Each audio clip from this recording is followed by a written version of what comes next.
Good evening, everybody. Good to be with you. Thanks for the smiling faces. We are about to head off on an adventure together. I'm glad all the walls are completely bare so we can keep our imaginations open.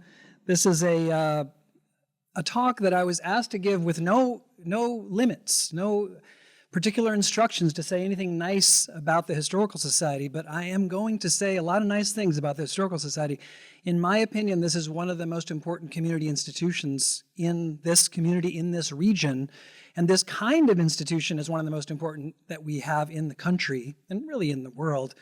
To look at our own local, deep history is really a matter of learning who we are, remembering who we are, and where we want to go from here.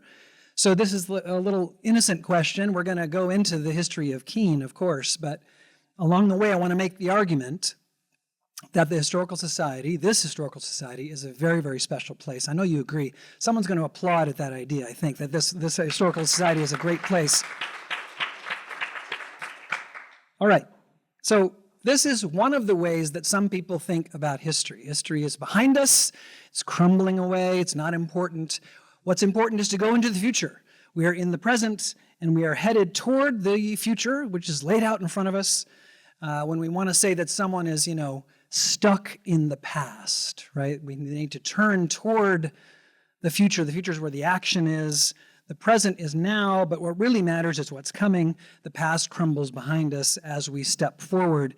Not everyone looks at history this way, but some people do. The new is the right thing. A lot of the phrases that we use about time kind of denigrate the past in certain ways. Don't be stuck there. Don't turn back. Turn forward. Go forward, not backward, right?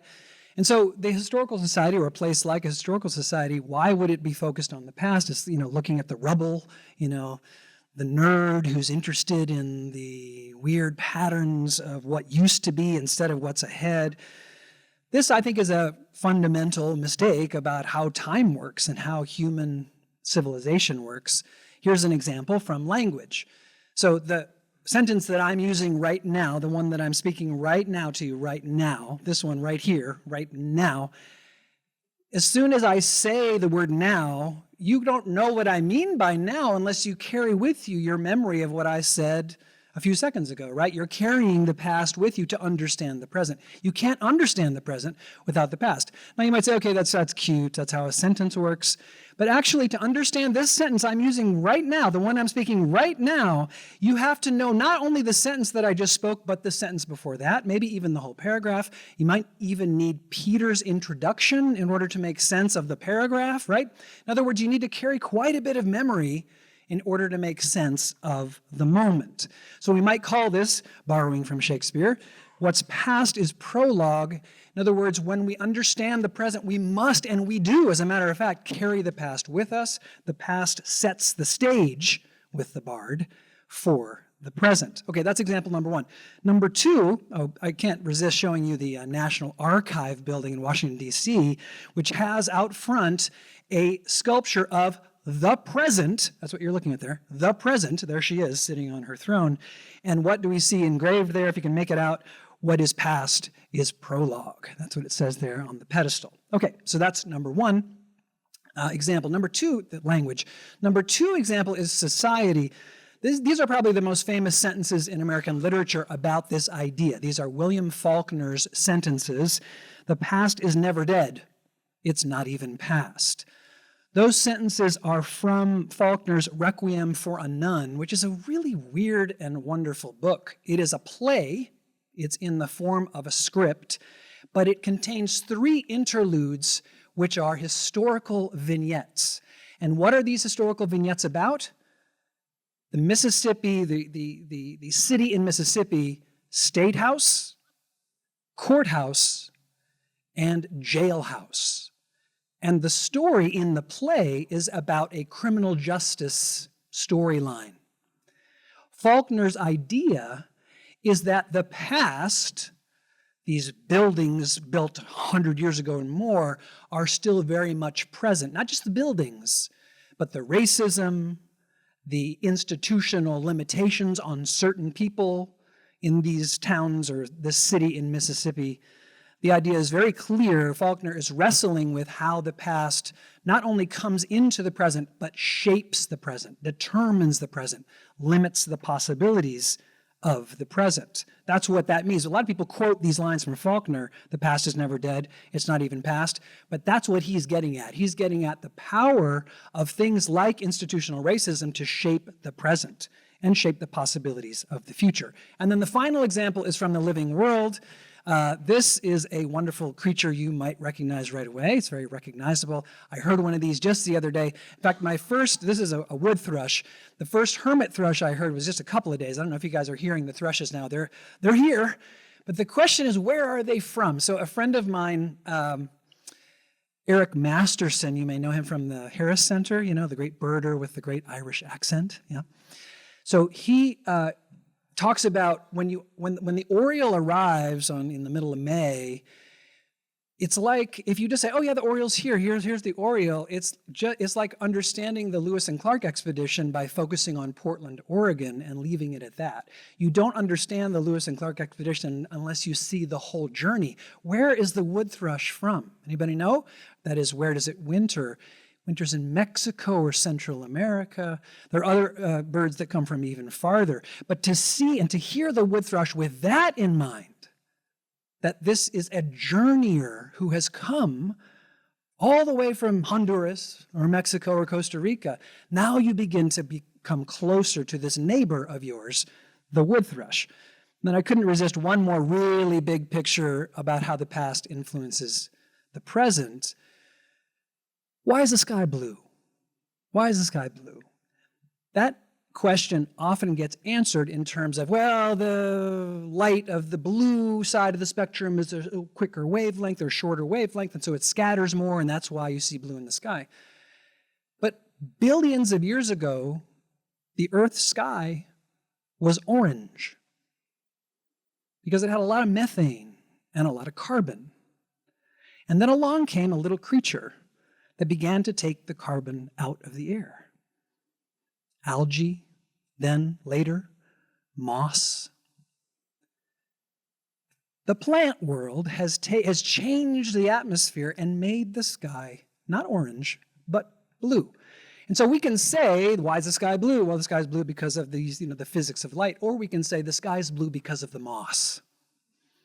And there's something deeply historical and deeply right about that. Next time you see a blue sky, think about the 80% of life, which is the plant world. So this is how it used to be. This is 2020 in San Francisco when we had all those forest fires. So it's orange for a little bit of a different reason, but we can picture this kind of an orange sky billions of years ago, and now thanks to the moss, we have this. So to sum up here, the past sets the stage for the future and the present. It constitutes and shapes the future and the present, and it permeates and envelops the future and the present. So the past is not long ago and far away. It's certainly not dead. It is right here with us. We can even return to our runner and just reconceive the metaphor. So it's not that the past and the present and the future are sequences on a road. We can get rid of the crumbling background here.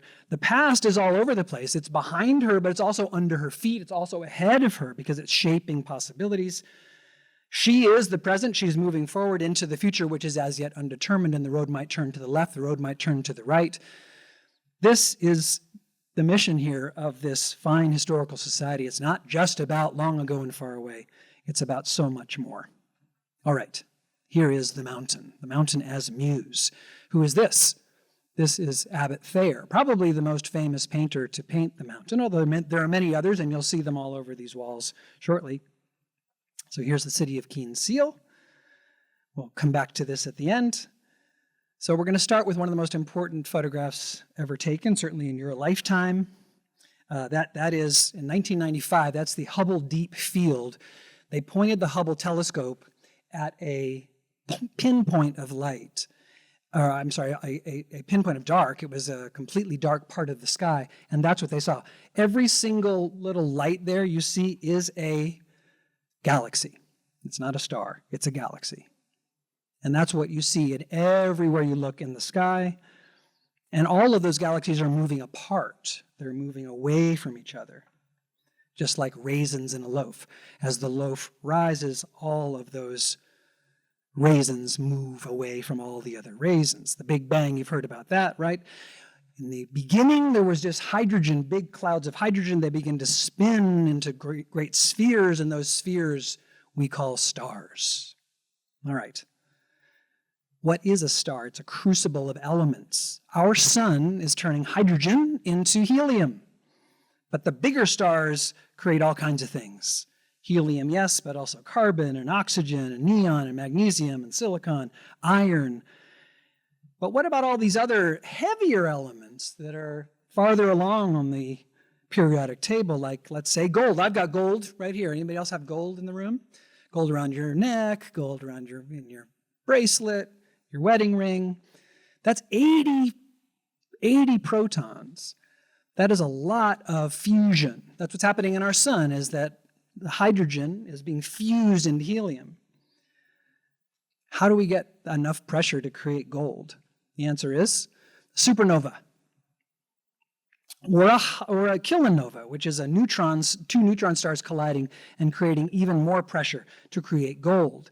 So all the jewelry in the room was created in a kilonova at some point in history. The history will shape the present. And this is a protoplanetary disk. It is a star forming. This is in the constellation Taurus. It's called HL Tau. There's the star in the middle, and you can see some planets starting to form around it in a planetary disk, and that happened to us too. We, like dryer lint, came together with all the little pieces of gold and carbon and oxygen, and this is the blue planet we call home.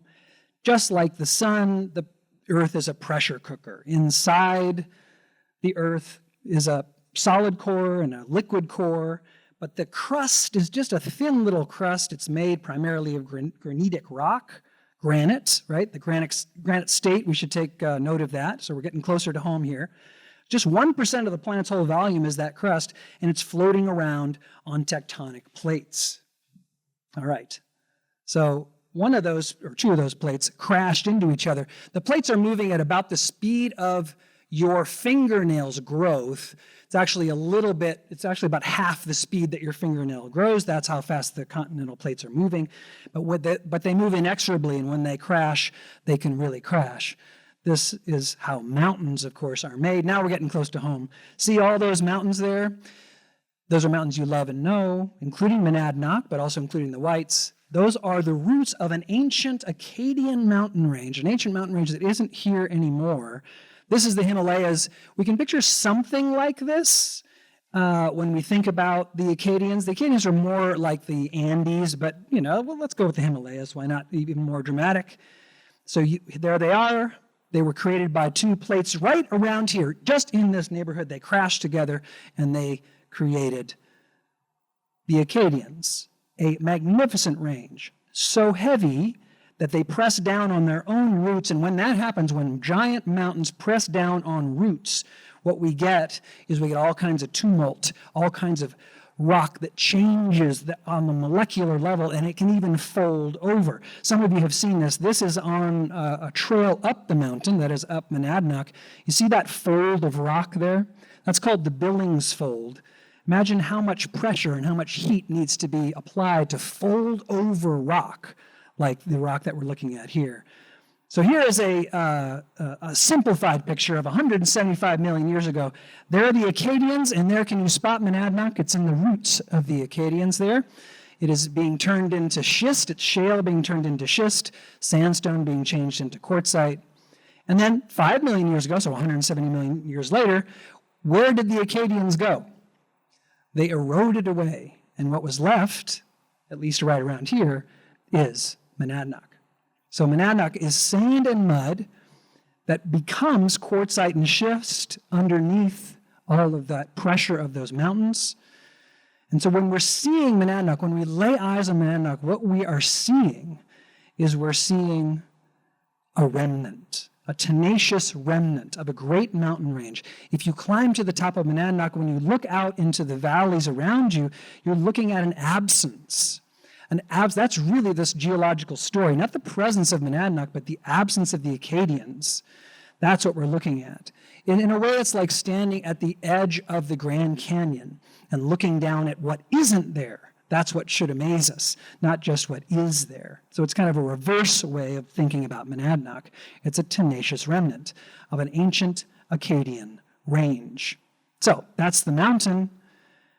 But people call this the granite state. Why would they call it that? I thought you said quartzite and schist. Yeah, the mountain's not made of granite, at least not in that sense. When you're climbing and scrambling over those boulders, that's schist primarily. Why do we call this the granite state? Well, what granite is it's a rock that forms underground in great caverns or seams, and it's molten magma that cools, and when it cools, it crystallizes. It makes these beautiful kitchen counter-ready patterns of granite. It's from the Latin granum, or grain. It's the most common bedrock on Earth, so it's not that we have really more of it here, but we do have a lot of exposed bedrock in New Hampshire. Why do we have exposed bedrock here? It's partly because of that great crash, but it's mainly because of the glaciers. The glaciers that came through. Where we stand now, there was a mile of ice over us. Imagine that, a mile of ice. A great sheet of ice that covered the whole continent.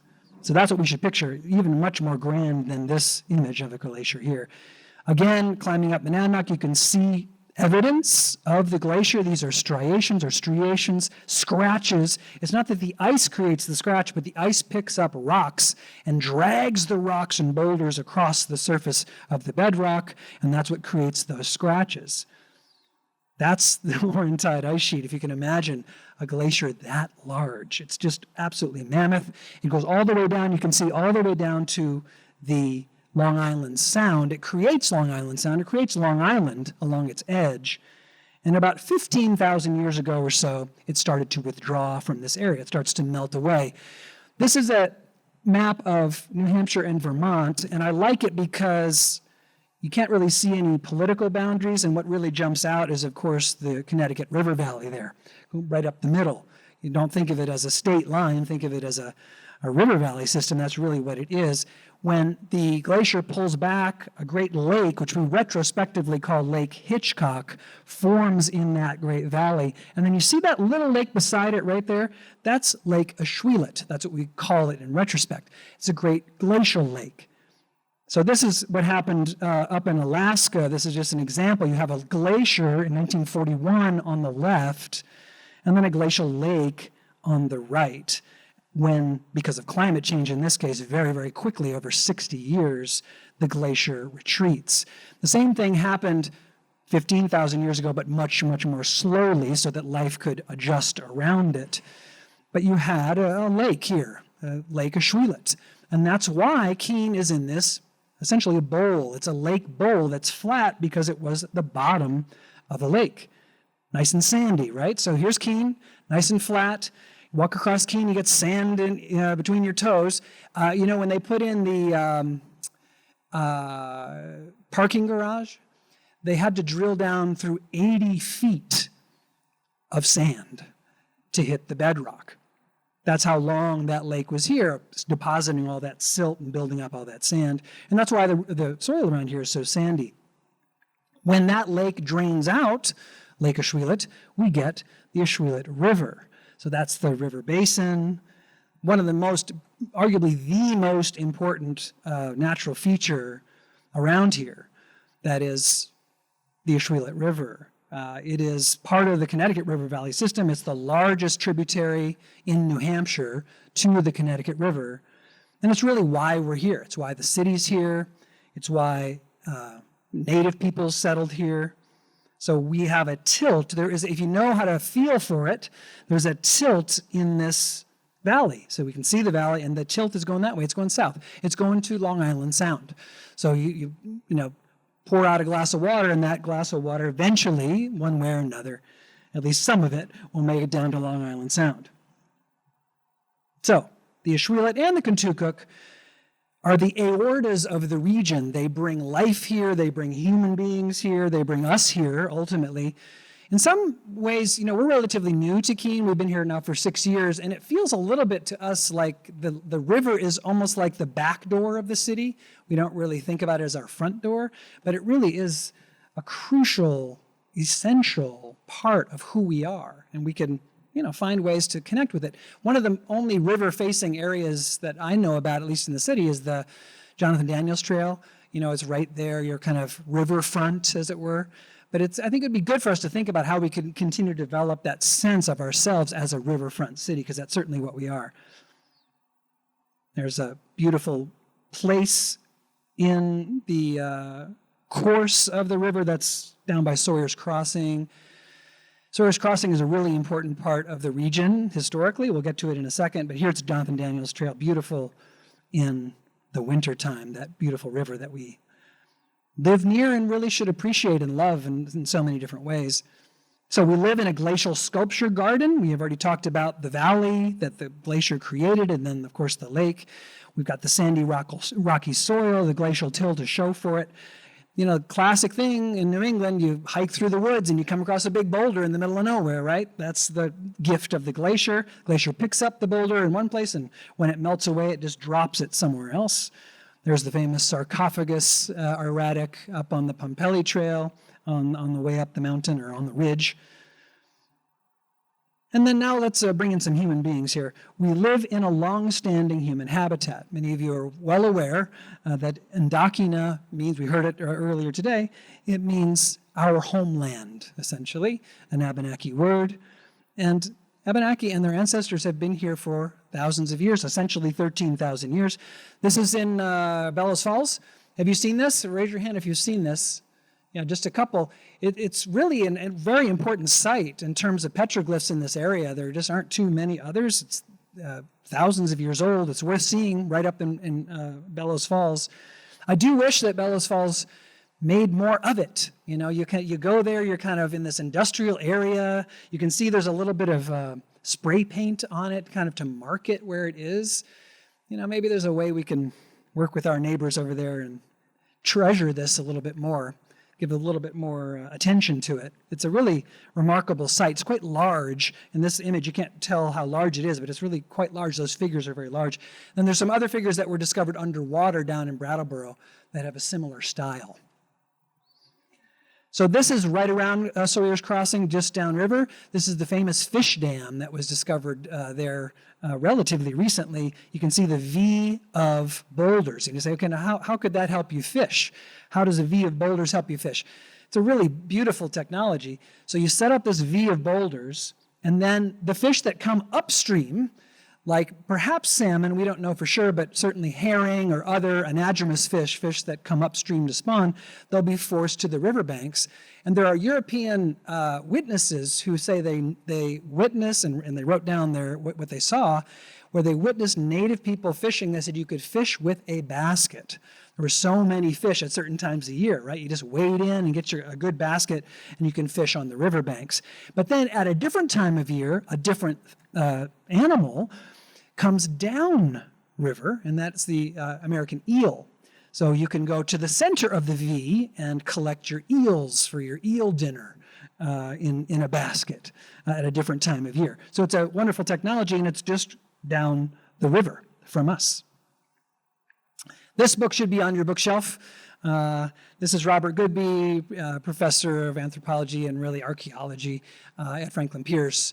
This is really the most important state-of-the-art book on the native history in this region. And his work and his talks that he's given over the years are all compiled here in this very accessible book. He made it very intentionally accessible as a work of scholarship. And a local artist actually did some illustrations for the book. But this is Sawyer's Crossing. You can see the importance here. 5 different trails, including the trail that's represented by the river itself, coming together right here. So we are a hub. We start out as a hub of Indian trails or Native American trails, Abenaki trails. We then end up with being a hub of railroad lines, right? Many of you in this room know about the railroad history here in the city of Keene. And then, of course, we are also a hub of highways. So we have been a hub throughout our history, but it starts with these trails, and it's good to get to know them with Robert Goodby as our guide. The word Ashwilet means land between place. So it could be making reference to this network of this kind of hub quality that the area has, bringing together different pathways where people would come together at this nexus. This is the Tennant Swamp site right behind the middle school. And because of the National Historic Preservation Act, the investigation needed to be made of this region before the school could be built, and boy, was it a find. So no older site in all of New England is yet known. So think how special that is. It's right here in our own backyard, where some of the very first human beings lived, right on the Ashwilet River and the wetlands around the river. Goodby calls wetlands in the native world the Walmart of the Abenaki world, because you had water, you had medicinal plants, you had plants you could eat, you had animals who would come to drink that you could hunt. It was just a wonderful place to spend time. This particular camp was a winter camp. There's Goodby himself showing off some of his finds. But Tennant Swamp Camp was a winter camp. Abenaki settlement pattern was not permanent. They weren't nomads, but they were seasonal strategic settlers. They would move around from place to place, much like some of you do, right? In the summertime, you might go to the lake house, and another time you go somewhere else. You go where the good stuff is, and Abenaki patterns of life were similar. So here's a famous ad. It's not just ancient history, right, for the Abenaki. The Sadekis family they were basket makers and tanners right here, 454 Elm Street in Keene. Here's the Wall Dogs mural, of course. That's Molly Mason Keating holding up a picture of a Sadekis family member or ancestor. So you've got the sense of the past, but also the sense of the presence of Abenaki people and Abenaki heritage. And that's something I think we need to continue to build upon. I think we're doing better than we used to do in the past couple of decades, but we can continue to build on that. Here's that boulder. Have you noticed this boulder right in front of Keene State College on Main Street? It marks the place where the fort was, and it memorializes it. Here's the version of the memorial that was put up in this plaque in the early 20th century. It says that the fort was put up as a refuge from the Indians. So this, unfortunately, obscures more than it reveals. We often talk about this period, or you hear it talked about as the French and Indian Wars, which is a very strange thing to name the conflicts. It's a little bit like naming World War II the German and Japanese Wars. That's just a strange thing.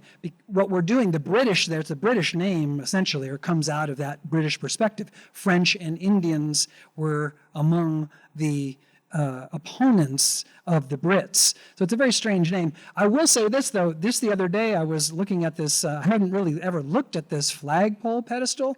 This was right down on Main Street, right by Central Square. And there's that pedestal there. Have you ever laid eyes on it? You drove past it 100 times, right?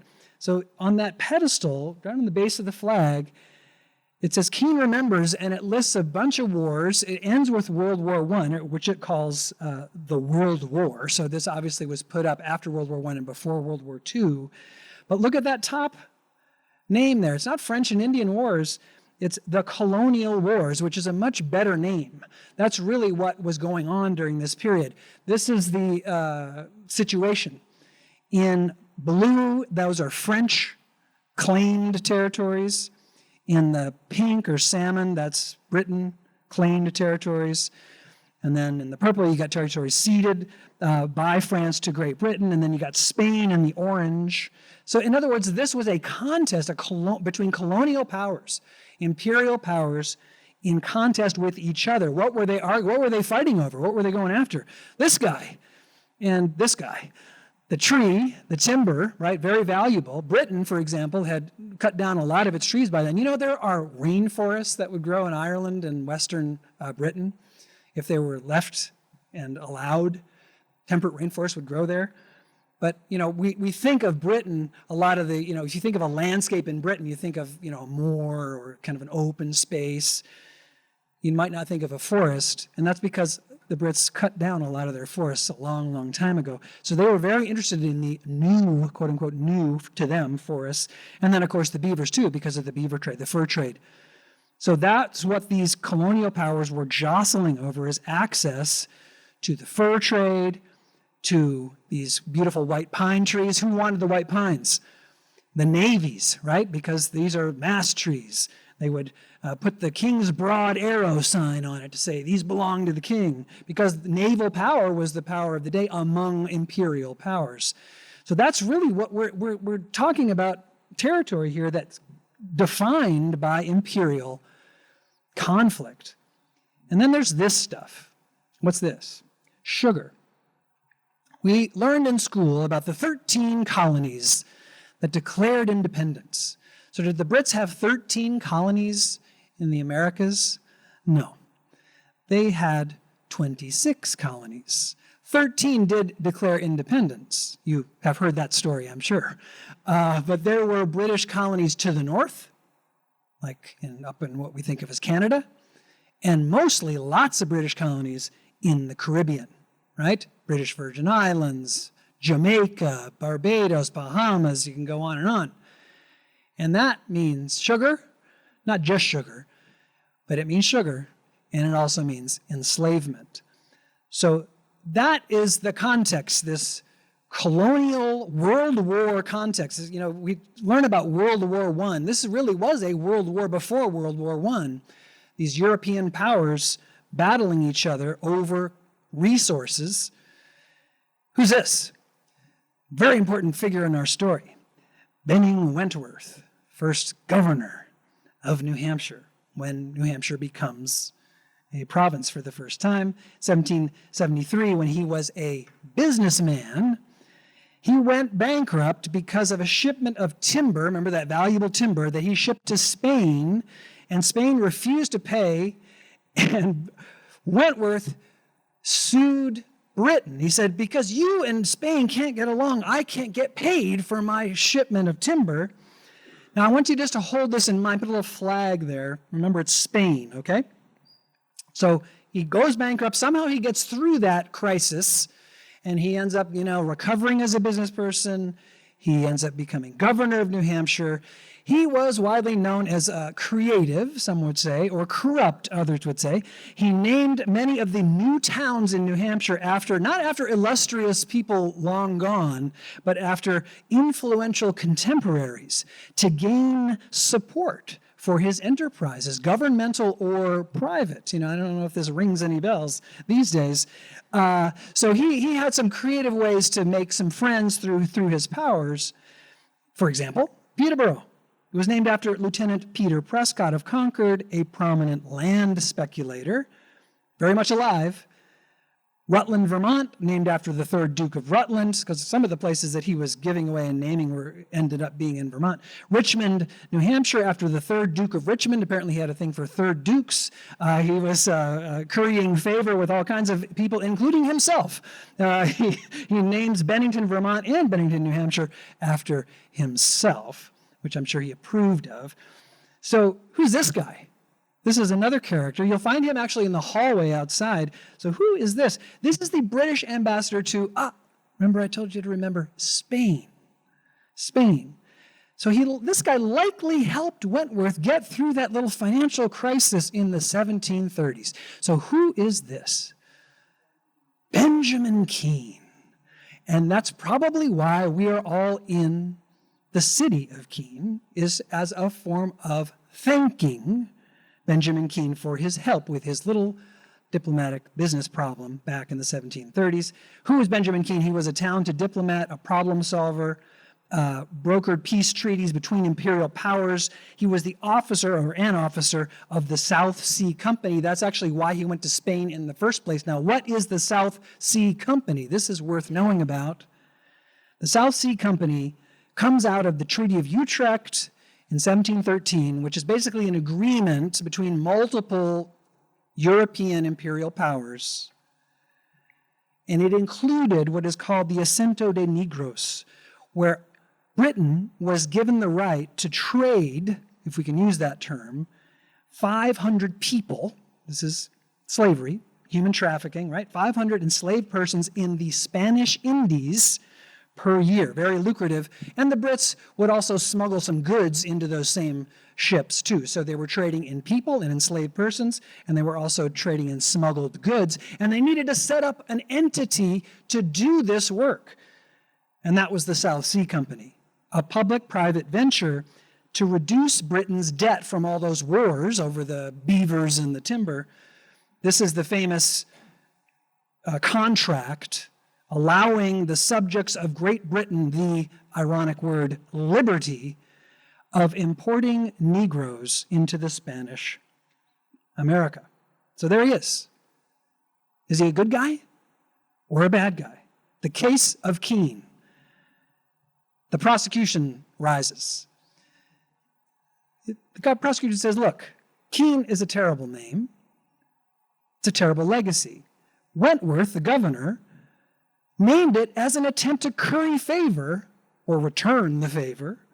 You know, this is a form of corruption.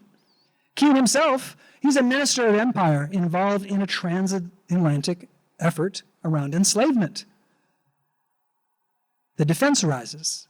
He says, well, Wentworth was a little bit creative and, maybe he was a little bit corrupt, but he was also a pioneer of New Hampshire democracy. He was the one, different than all other imperial governors at the time, he set up in the charter of these new towns that they would be owned and governed by the people there. He invented the town meeting, the cherished town meeting. And Keene, he was a public servant. He served in Parliament. He was an international ambassador of peace. He brokered peace treaties, multiple peace treaties. He was an exemplar of practical wisdom. So, you are the jury. Which is it? I say, or I suggest to you, that the case of Keene is a granite situation. It has flecks of light and flecks of shadow. On the one hand, Keene, the name, reminds us that we are international, that we are practical at our best, that we are oriented toward peace at our best, that we are deeply democratic at our best, and at the same time, the name Keene reminds us of the colonial legacy, that we are born in a time of imperial war, and we come out of that, and that we are connected to the slave trade. We don't cluck our tongues and wag our fingers at those other Americans who were involved in the slave trade. We were. We come out of that history. Not to mention that some of the cotton mills around here were using cotton that were produced through enslavement in the American South. So, Amos Fortune, we talk about Amos Fortune, right? He wasn't enslaved in Mississippi. He was enslaved in Massachusetts, the great slaveholding state of Massachusetts. So there's a lot of Northerners who look down our noses at the South, but we were implicated in these horrors, this original sin, some people say, in American history. We were implicated in it too, and we should remember that. So Keene is a granite city. At least that's what I submit to you, members of the jury, that we should keep the name Keene, of course, but to think about it in terms of its positive legacy and its shadowed legacy to remind us of how we can continue to improve. All right, oops, go forward here. Okay, so coming around the bend, why is Keene where it is? Because of the river. Multiple rivers, of course, coming in here, where it's a hub of water as well. Water for life, water for transportation. The river valley, the glacial lake valley, it made it flat. It made it relatively fertile, still pretty sandy, but relatively fertile relative to other soil around. Of course, there was the fort, the famous fort, where that boulder is, and Wentworth's New Hampshire grants. That's why Keene is where it is. And of course, a big part of early Keene history is agriculture. Agriculture here starts with the Abenaki. It complemented their hunting and gathering. They would do some strategic crop development.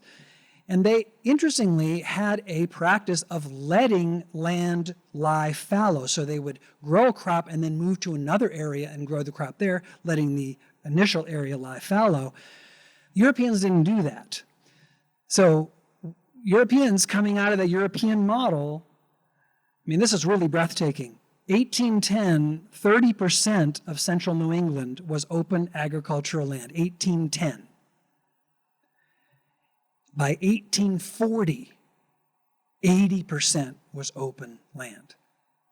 That is one of the grandest or greatest, most devastating deforestation events anywhere. 50% of the land was cleared in 30 years.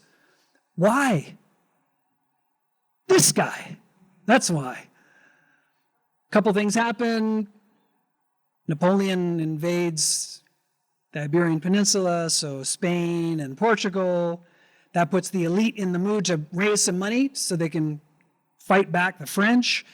And so they're willing to sell some of their most valuable commodities, including the merino sheep, which were very soft wool, and some entrepreneurial American diplomats over there in Europe said, oh yeah, we'll take a few of those. And then, of course, the War of 1812 puts an embargo on British wool. So it became very clear very quickly to a lot of people around here that the way to make money with land is to clear it and put up stone walls. Now, they're already putting up stone walls, of course, in agricultural contexts, especially the walls that you find made with smaller stones. Those are farmers clearing out the fields because they were stony fields. But the walls that you find when you're walking through the woods that are made of larger stones, dollars to donuts, as they say, that's probably sheep. Robert Thorson, who wrote this fantastic book that you may know on the New England stone walls. New England stone walls, if you put them end to end, they reach from New Hampshire to the moon. 240,000 miles of stone walls. He makes the case that it's one of the wonders of the world. It wasn't the Pharaoh, but it was more dispersed, but it was a building project on that scale. In fact, you could build the Pyramid of Giza with the amount of stone that those farmers moved, and you could build the Pyramid of Giza 60 times. Or if you like, you could build the Great Wall of China 4 times with that amount of, that is a lot of stone to move. So when you walk through the woods and you come upon a stone wall, it's a really, talk about granite, light and shadow. What you're looking at, on the one hand, is you are looking at one of the greatest deforestation events in human history. At that speed, 50% of the land is cut. But you're also looking at one of the greatest reforestation or rewilding events in history. Certainly one of the most impressive in the United States. The Northeast forest is coming back and has been coming back for the last 100 years or so. It's actually started to slow down lately. There's a little bit more cutting that's happening, but there's been a lot of restoration. We're now back up to 80% forested. So you have to, you think about the big picture for New England or for New Hampshire. We were 30%, then 80% deforested. Now we're back to 80% forested. We're not quite all the way back. A lot of these forests are quite young. But if we keep it going, we're going back to where the land, I would say, wants to be. So when you see a stone wall in the middle of the woods, you can remember both of those things. Great deforestation event, historic, and a historic rewilding event that is now underway. So it can be a kind of moment of hope as well as a stunning moment. Now, what about this place? You know about this, right? Great Mexican food. Who grew up here? Here she is. This is the only image we have of her. This is Cynthia Dunbar, who becomes Cynthia Thoreau. She's born in Keene, 1787. Daughter of Asa Dunbar, who must have been a firecracker. He leads the first recorded protest at Harvard, the first recorded protest. We have a lot of campus protests going on right now. This is the first one in American history, and it was over food. Apparently, they were given rancid butter, and that was the last straw. So Asa Dunbar was a little bit of a firebrand, and I think his daughter got some of that too. She's only 11 or 12 when they move to Concord. She ends up meeting somebody with the last name Thoreau. As a parent raising young Henry David Thoreau, she encourages reading, music, love of the natural world, and I am just going to go out and say it. She told him, I'm sure, stories about her childhood in Keene. right? She fell in love with the natural world here and then infused that love into Henry. And they had a long-standing relationship. It's not just that, during his upbringing and then he went off and did his thing. No, he's constantly going home and having dinners, and he ends up moving in with his mother and his sisters. She opens up her home as a stop on the Underground Railroad. This, of course, it influenced Henry. We tend to think about these men, right? These great men who think these great thoughts and go write these great, books. Well, one of the things, of course, that Henry is known for is On the Duty of Civil Disobedience, or it goes by different names, but this classic text on not obeying an unjust government. It inspires Gandhi, it inspires Martin Luther King. I am sure that his grandfather, but also his mother, who opened her own home as a spot or a place, a station on the Underground Railroad, influenced Henry deeply. And so we should remember this when we walk past. Why did he spend that night in jail? He was protesting a war, the Spanish-American War, right? The adventure having to do with Mexico. He was against that. And here is a Mexican restaurant. I think this is great poetry. Should definitely bear it in mind. Okay. Here's a little Henry for you. He did have a nice way with words. I long for wildness, he says. So he idolizes New Hampshire. New Hampshire for him, I think in part because his mother grew up here, but he thinks Monadnock is so wild and so, rugged, and he sees New Hampshire, in the distance from Massachusetts, and he thinks of it as this wild place. I long for wildness, a nature which I cannot put my foot through. Woods where the wood thrush forever sings. There's the wood thrush, where the hours are early morning ones, and there is dew on the grass, and the day is forever unproved, where I might have a fertile unknown for a soil about me, a New Hampshire, everlasting and unfallen. So he literally idolizes New Hampshire as this picture of wildness, a New Hampshire everlasting and unfallen. I think we should get t-shirts made with New Hampshire everlasting and unfallen and sell them here in the gift shop. So the next time you walk past margaritas, you can think about Cynthia, not just Henry, but think about Cynthia. And of course, as we walk around town, we see the evidence, the palimpsest, those old parchment pieces that have the depressions from documents that used to be written on them. And if you know how to look, you know how to see, you can see what it used to be around here, these rail yards. We have people in this room who can speak to the history of the railroads here in Keene and how formative they were to creating, reinventing the city as a center of manufacturing, toys and tools. And here's the repair shops, the round table, right? That big round table and all those bays where you'd slide in the cars or the engines so you could work on them. Now you can go get pizza, in the same bays, right? Little Zoe's is over there. Who are these guys? These are the guys who, Keene's in a bowl, so you got to cut through that granite somehow. You can't lower the incline entirely, but there's a lot of hard work laying that rail. So it wasn't entirely Irish immigrants, but a lot of the work was done by Irish immigrants, and so we should remember them. And so then we can see the Keene seal, and this, with all this in mind, we see the railroad in the background, right? Who's that in the middle? Justice, right? Blindfolded with the balance. Why would justice be at the center of the Keene seal? It's because the court was here. This was the hub of the region. So the court was here. You can see the sheaths, the agriculture. You see the gear there for industry. See the shield with the arm and the hammer? The power of the worker. Just a couple years after Keene adopts this seal, the Socialist Party adopts that same image of the arm and the hammer. So, and then, to counterbalance the socialists, I guess, you have the cornucopia, not with fruit. What is that coming out of the cornucopia? Money. Gold. Now, why would that be? The truth is, I'm not really sure, but my best guess is because banking was probably also centered here, and just the idea of prosperity, business, banking, finance, business. So, Keene. Okay. So here's the last movement, which is the arts. And then we'll open it up for conversation and for expertise. I'm sure there's a lot of expertise in the room. So, industry, sheep, railroads, hydropower. But then eventually this place really becomes known widely as a place of restoration and a place of the arts. Here is Samuel Clemens himself, who summered a couple of summers in Dublin. Who invited him to show up in Dublin and spend some time there in the summertime?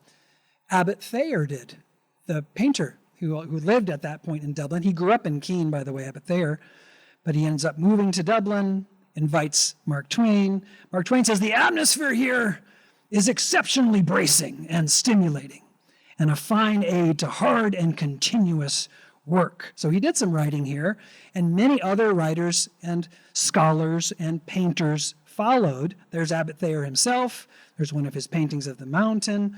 Pompelli, the great geologist, he has a summer house on on Dublin Lake. Twain, as I said, summers.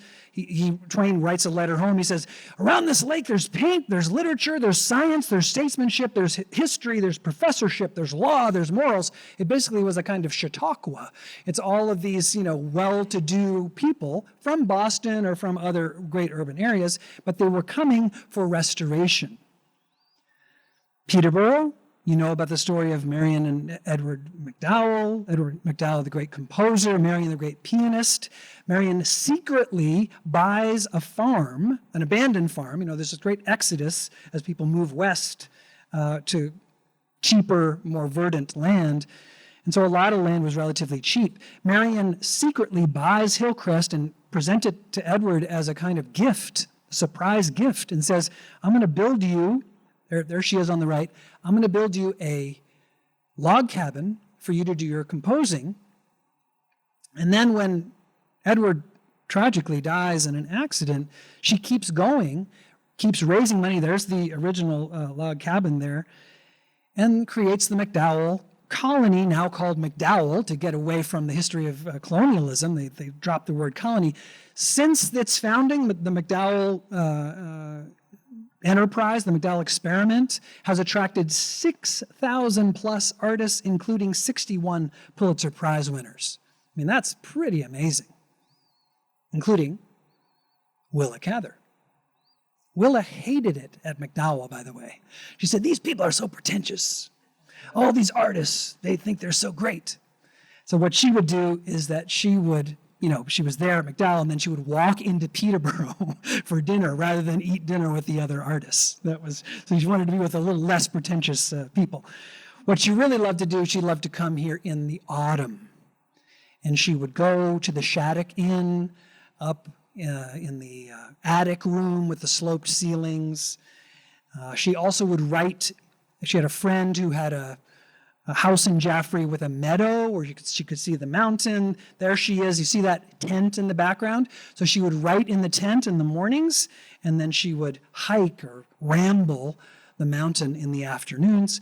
My Antonia, a lost lady, death comes for the archbishop, written in Jaffrey. And of course, she's buried in Jaffrey with her longtime love and partner, Edith Lewis, side by side. They were buried right there. There they are. You probably recognize it if you know Jaffrey Center. That's Jaffrey Center. And that's where they're buried. Why? Why is this such a mecca for artists? Well, for one, we're close enough to Boston and those kinds of New York, but not too close. The shadow of urbanization, especially during the 19th and 20th centuries, you got a lot of kind of dirt and grime and bad air quality and that kind of thing in the cities, and so people want to get out of that and get to the refreshing air, the bracing air that Mark Twain talked about, the call of the living world itself as the world around here starts to rebound after all the farms are abandoned, and the search for Our Town, right? Thornton Wilder's Our Town. He wrote Our Town at MacDowell. The search for a kind of elemental sense of old home days, that quintessential Americana.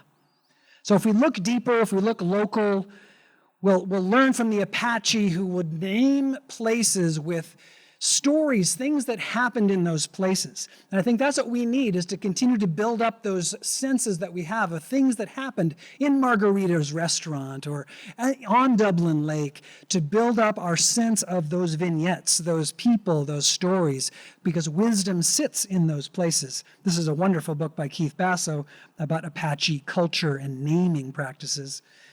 This is Mary Oliver's Devotions. She lived in Cape Cod. To love a place, to walk every morning. That's what Mary Oliver used to do, is to walk the same paths. This is Wendell Berry's famous book, It All Turns on Affection, which is a phrase from the novelist E.M. Forster, that morality or duty will never be enough. If we really want to take care of a place, it has to be affection.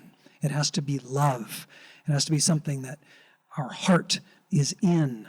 That's where genuine patriotism comes from. That's where an ethic of respect and restoration can come from as we restore the lands around us. And that's where seeing and creating a cosmos in the common. Cosmos means beautiful arrangement in Greek. It's an old Greek word. It means beautiful arrangement. And we can make a cosmos right here in the microcosmos of the most common places in our lives. So that is the talk. Let's give the talk a round of applause. So I know there's a lot of expertise here, or questions or comments or things people want to throw in. So let's open it up. Go right ahead. Who's first? If anyone wants a microphone, I have a wireless microphone here to ask a question. Do we have any questions for people here in person? Yes. Go ahead. No, go. Should we start a campaign to call it Upper Ashwillet again? Yeah, right. Upper Ashwillet was one of the historical names for this place, including when the fort was established. We certainly should get back to the Ashwillet in different ways. We should think together about how we can continue to value the river and keep the river clean and keep the river valued and surrounded by stories. I think the river's really, really important for the future of the city, in my opinion. It's one of the most beautiful things we have.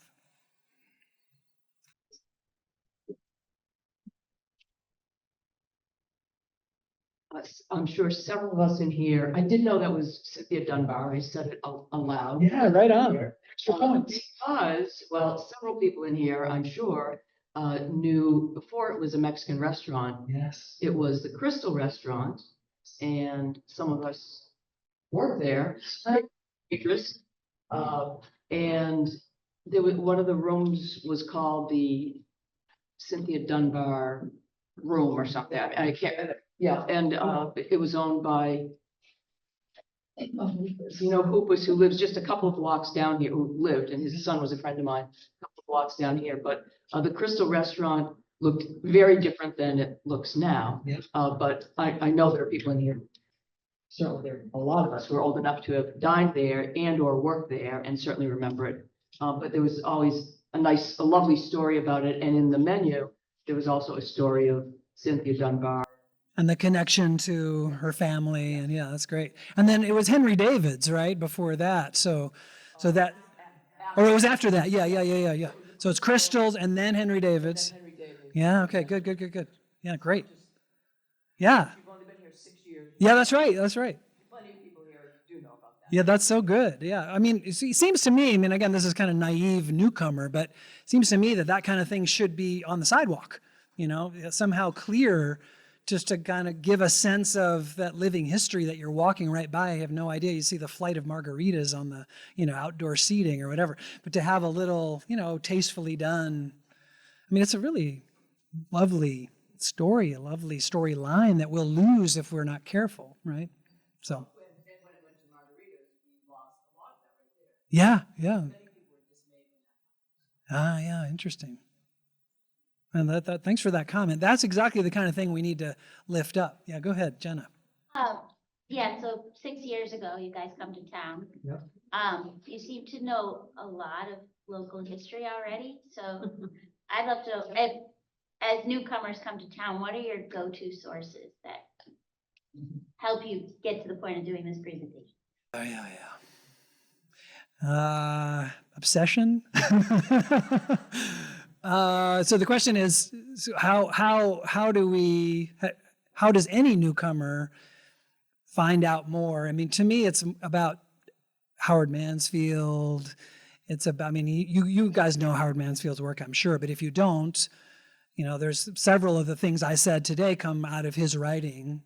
One of the most amazing books that I've really ever come across in this sort of deep local history sense is Where the Mountain Stands Alone, which is a compendium. I guess it's out of print, but you can still find it in, used book contexts online and in person.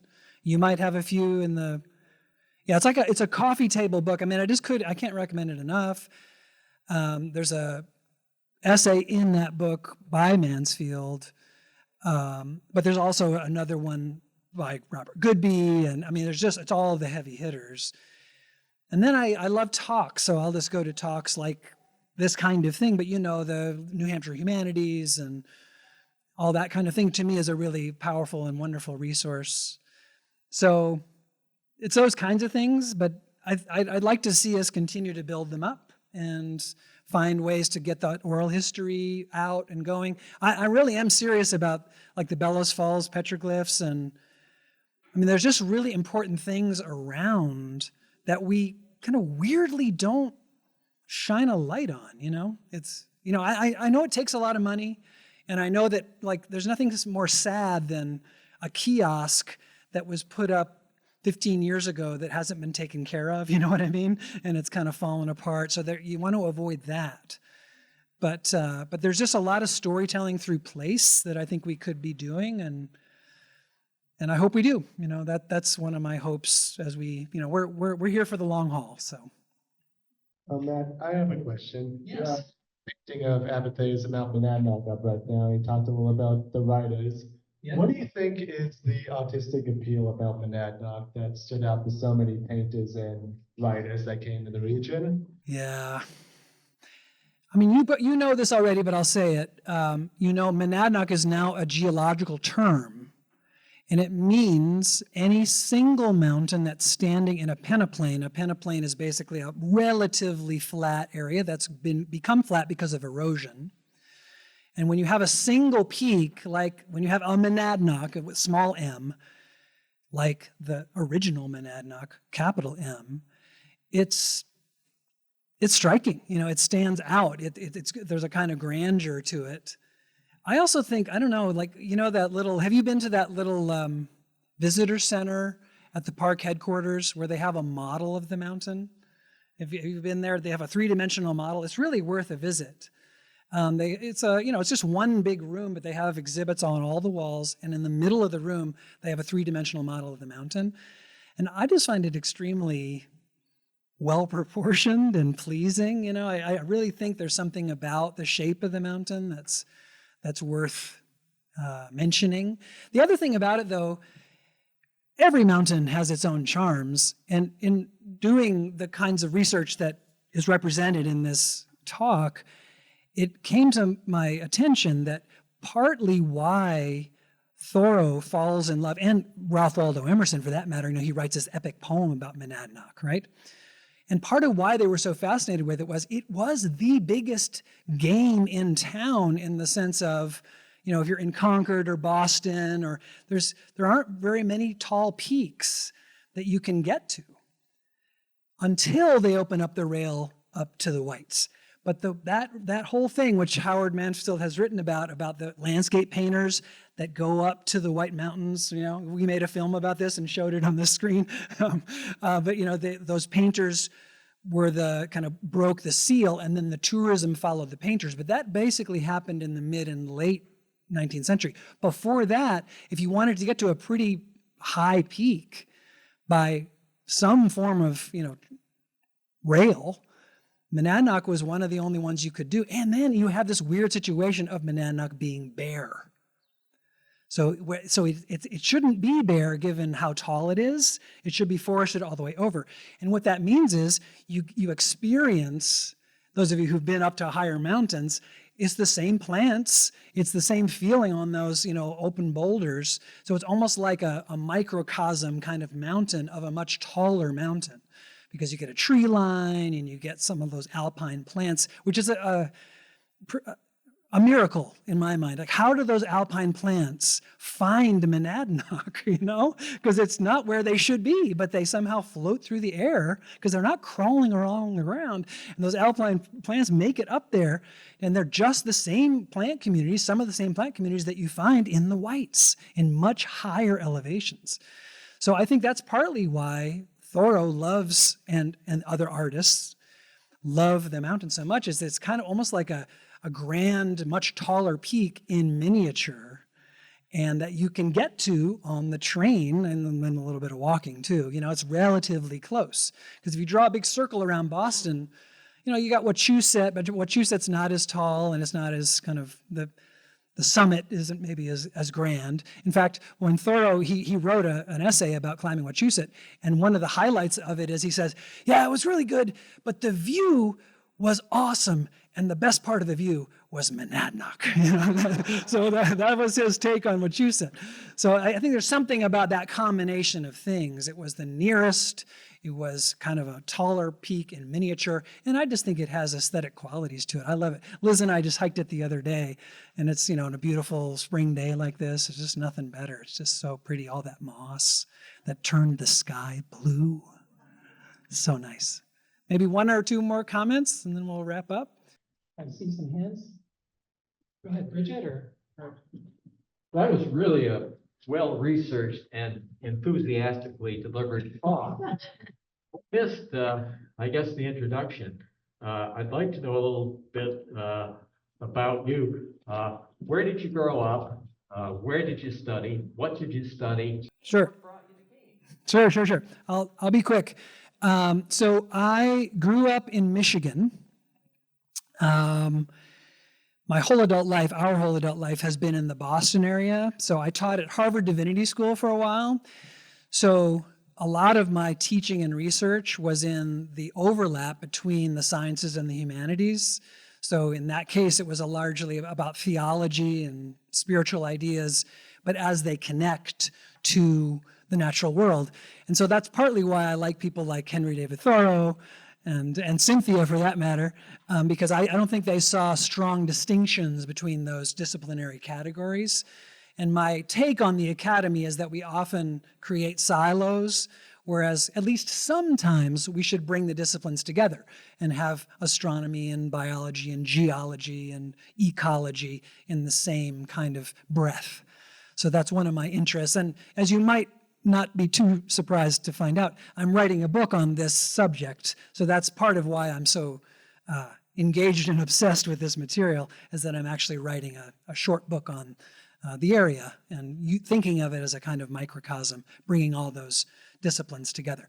So what I do for a living, writing books is really lucrative. So, what I do to butter the bread is Liz and I have a film production company. So that's what we make films for clients and for nonprofits. We've done some collaboration with the Historical Society with some grant money and things like that. So that's what I do for a living. Well, thank you for asking, or thank you for saying that. Yeah, you asked why I came to Keene. And the answer is, when we lived in Boston, we used to come up here to hike Monadnock and eat ice cream and swim in Nubanusset, right? And so when we did the full-time film company, we realized we could live anywhere. So we said, well, let's live in the best place on earth. So we came to Keene. So yeah, yay! Go ahead. I'll combine mine with Bridget's. Oh, perfect. First of all, Number one. I've taken your core class and you covered a lot of this. Yes. It's fantastic to hear it again, because I don't think I've ever, I studied geology in college, and I don't think I've ever heard anybody describe the origin of a mountain like Monadnock the way you have, and make it so clear. Thanks.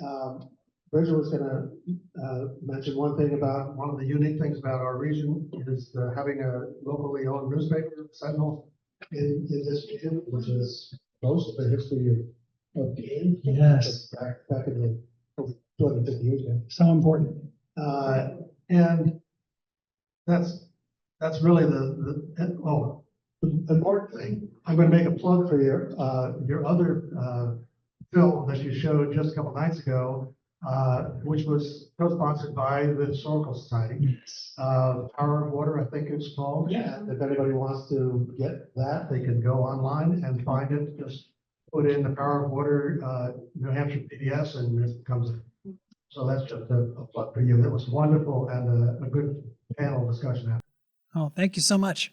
And so that's, as you might guess, is on hydropower, but it's also on land conservation. So it's kind of on all of that.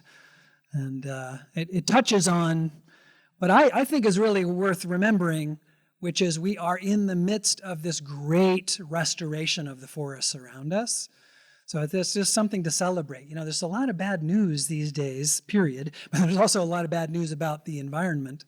And so we are living in this incredible success story that's happening in the Northeast. That the Northeast temperate forest is really the only forest in the world that's actually been expanding over the past 100 years. I'm going to say that again. It's one of the only forests in the world that has been expanding over the past 100 years. So that's a really tremendous success story. Part of it's because we abandoned the land, okay? It wasn't like we were virtuous. We were just trying to make money somewhere else. So that's part of it, the great exodus from this area that allowed the forest to begin to come back. But it's also because of land conservation and land trusts and individuals, perhaps some in this room, who've given resources and money to try to let the land rewild. It's really, really important, and I think it's a big storyline about what's happening all around us all the time. The wood thrushes are coming back. Yeah, maybe the last one. Last question. Yes. Oh, yes. Okay.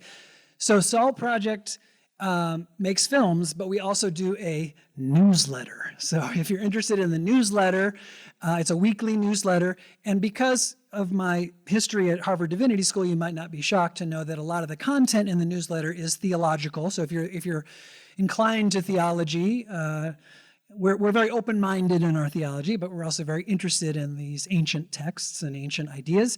So that's the kind of thing that's in the SALT Project newsletter. But thanks for mentioning that. That's very nice. We do. We have a poem every week that from some, Mary Oliver or some Wendell Berry, some wonderful poet, Maya Angelou. So that's one of my favorite things is to curate that, is to, you kind of dive into the wonders of poetry.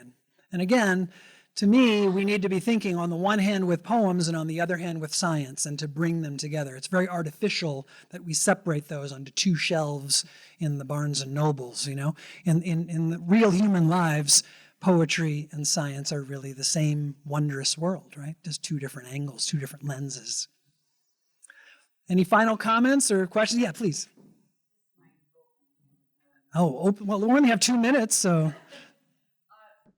You were talking about how the petroglyphs in Bellows Falls should be more known and celebrated, but there's the other side of that kind of tourism that we saw when we were in Arizona. The petroglyphs get too many people coming to them. So Sure. how, again, this is why I feel like it's opening a can of worms, but how do you balance that more known with too much known? Isn't that a great question for a historical society, right? Yeah. Because if you put too much emphasis on something, it can bring exactly what you're hoping for is more people. I mean, the reason there's that stripe of yellow spray paint, it's not vandalism. I think it's someone just saying, look here, I also have read that those petroglyphs, they began to dull, as petroglyphs do that are carved into stone over time, the rain and so on, right? The snow, the ice, they become more and more faded. And so someone in their wisdom, I'm not sure when, I want to say early 20th century, decided, because of, people want to see these petroglyphs, let's go re-inscribe them. So they went down and took a chisel and redid them. You sort of think, oh boy.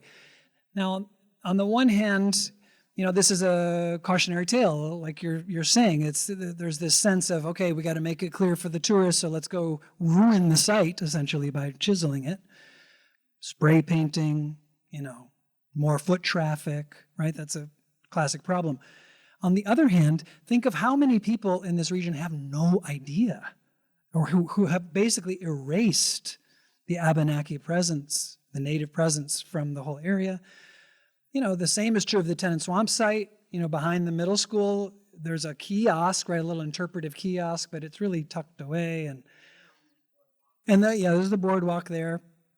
You know, I think Alan's really the one who should answer this. But the thing that I think the sort of Goldilocks is to say, yeah, let's come up with a strategy for bringing more attention, but at the very same time, don't just say, oh yeah, let's bring more attention, shine a light on it and hope for the best, but come up with a strategy for protecting and preserving.